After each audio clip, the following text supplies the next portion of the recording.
Hey guys, நம்மளுக்கு south ஏஷியாவுக்கு ஷார்ப்பாக 2 days தான் இருக்குது. அதாவது இன்னைக்கு நாளைக்கு 11th அன்னைக்கு நான் மார்னிங் ஃப்ளைட் ஏறி ஆகணும். இன்றைக்கி வந்து லெக்ஸ் ட்ரெயினிங் தான் பண்ண போகிறேன். நேற்று மழை பெஞ்சு கரண்ட்டு போனாலும் நிறைய விஷயம் தப்பாக கொலாப்ஸ் ஆகிடுச்சு.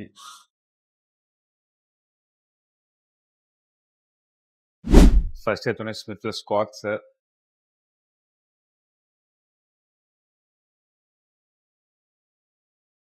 செகண்ட் ஒர்க் அவுட் வந்து லெக் எக்ஸ்டென்ஷன்,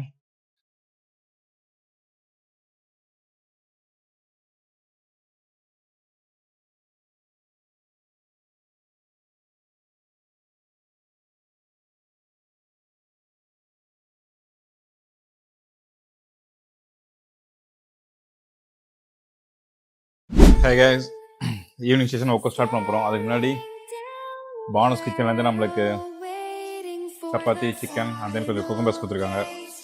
சாப்பிட்டு முடிச்சுட்டு இன்றைக்கி ஈவினிங் பார்த்தீங்கன்னா biceps and triceps work out. சாப்பிட்டேன்னா ஒர்க் அவுட்னு சொல்லிட்டு அப்படியே பார்க்கலாம்.